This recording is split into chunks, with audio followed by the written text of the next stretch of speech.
Мариуполь багынган жок, Киевке сокку урулду. Украинанын курчоодо турган Мариуполь шаары орус күчтөрүнө багынып берүүдөн баш тартты.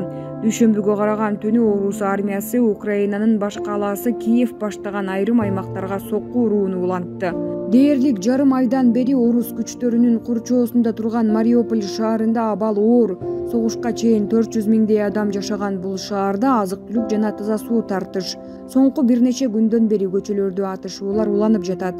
Reuters жаңылыктар агенттиги жарыялаган видеолордон капкара болуп өрттөнгөн имараттарды, көчө боюнда жаткан адамдардын сөөгүн көрүүгө болот. Айрым тургундар өлгөндөрдүн сөөктөрүн көп кабаттуу үйлөрдүн айланасында жерге берүүгө аргасыз болуп жатышат.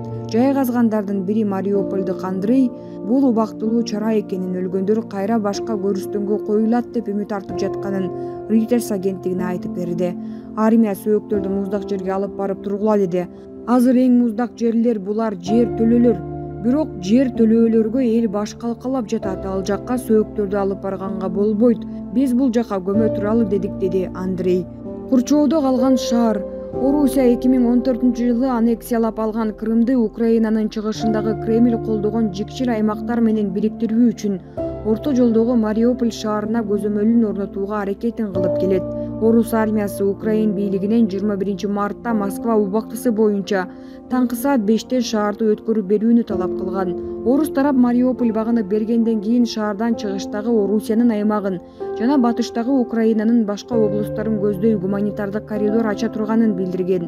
Москва бул талап четке кагылса кандай чара көрөрүн так белгилеген эмес. Бирок Украин бийлиги жана Мариуполь шаары бул талапты аткаруудан баш тартты.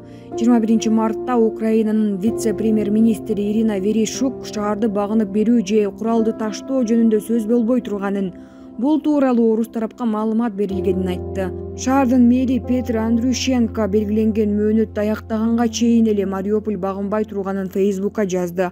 20 мартта Орусия Азов деңизинин жээгиндеги бул шаардагы 400дөй адам баш калкалап жаткан өнөр мектебин бомбалады.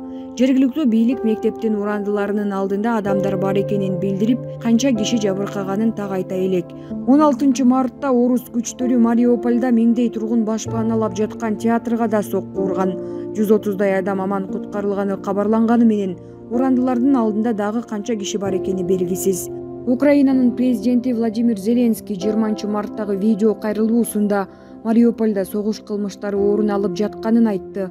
Мариупольду блокадалоо согуш кылмыштары үчүн жоопкерчилик катары тарыхка кирет. Оккупанттардын тынч шаары мындай кылганы террор катары кылымдар бою элдин эсинде калат. Канчалык көп украиндер бул тууралуу дүйнөгө айткан сайын ошончолук көп колдоого ээ болуп жатабыз. Орусия Украинага каршы террорду канчалык көп колдонсо, өзү үчүн ошончолук кесепети оор болот, деди Зеленский. Уланган уруш, жыйынтыксыз сүйлөшүүлөр, Украинадагы согуш атайын аскердик операция деп мүнөздөлгөн орус бийлиги Украин шаарларында жайкын тургундарды бутага албаганын белгилеп келет. Кантсе да 21 мартка караган түнү орус күчтөрү Киевдин борбордук бөлүгүнө жакын жайгашкан соода борборуна сокку урду. Куткаруу кызматтары ырастагандай снаряд аткылоосунан кеминде 4 киши каза тапты. Киевдин мэри Виталий Кличко дүйшөмбү күнү кечинге карата борбор калаада 35 сааттык коменданттык саат жарыялады. Орус күчтөрүнүн мындай чабуулдары уланып жаткан шартта Киев менен Москва ортосунда согушту токтотууну көздөгөн сүйлөшүүлөр да өтүп жатат. Бирок алардын баарынан майнап чыга элек. Украин президенти Владимир Зеленский жекшембиде CNN телеканалы менен маегинде орус президенти Владимир Путин менен сүйлөшүүгө даяр экенин айтты. Эгер бизде согушту токтотуу 1% гана мүмкүнчүлүк болсо да, менимче биз ал мүмкүнчүлүктү колдонушубуз керек, деди Зеленский. 21 мартта Кремлдин басма сөз катчысы Дмитрий Песков эки өлкөнүн президенттери жолугардан мурда тынчтык сүйлөшүүлөрүндө олуттуу жылыш болушу керек экенин белгиледи.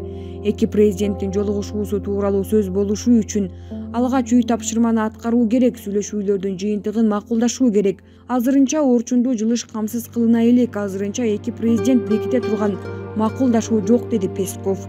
Буга чейин Туркиянын тышкы иштер министри Мевлют Чавушоглу орус Украин делегациялары олуттуу маселелер боюнча мунаса табууга жакындап калганын, жакын арада ок атышпоо келишими болот деп үмүт артып турганын айткан. Андан мурдараак Чавушоглу Анталияда Украинанын тышкы иштер министри Дмитрий Кулеба менен Орусиянын башкы дипломаты Сергей Лавровдун ортосунда сүйлөшүүлөрдү өткөргөн. Курмандыктардын саны өсүүдө. Аскердик эксперттер жана байкоочулардын айтымында соңку күндөрү орус күчтөрү Украинанын аймактарында мурдагыдай алдыга жыла албай калды. Бирок орус армиясы күн сайын жылыш бар экенин билдирип жатат. Бириккен Улуттар уюмунун 20-марттагы маалыматына ылайык, Украинанын 44 миллиондой калкынын кеминде 10 миллиону жер которууга аргасыз болду. Алардын 3,4 миллиону коңшу өлкөлөргө качты. Уюмдун адам укуктары боюнча кеңсеси билдиргендей, Украинада согуш башталгандан бери кеминде 902 жайкын тургун мерт болуп, 1,5 миңдей жараат алган. Бирок адистер согуштун бейкүнөө курмандыктарынын чыныгы саны мындан да жогору болушу мүмкүндүгүн эскерип жатышат. Украина менен Орусия бул согушта так канча аскеринен айрылганын да көз карандысыз булактар аркылуу ырастоого мүмкүн болбой келет. Украин президенти Зеленский 20-марттагы кайрылуусунда Орусия 14 миң аскерин жоготконун айткан.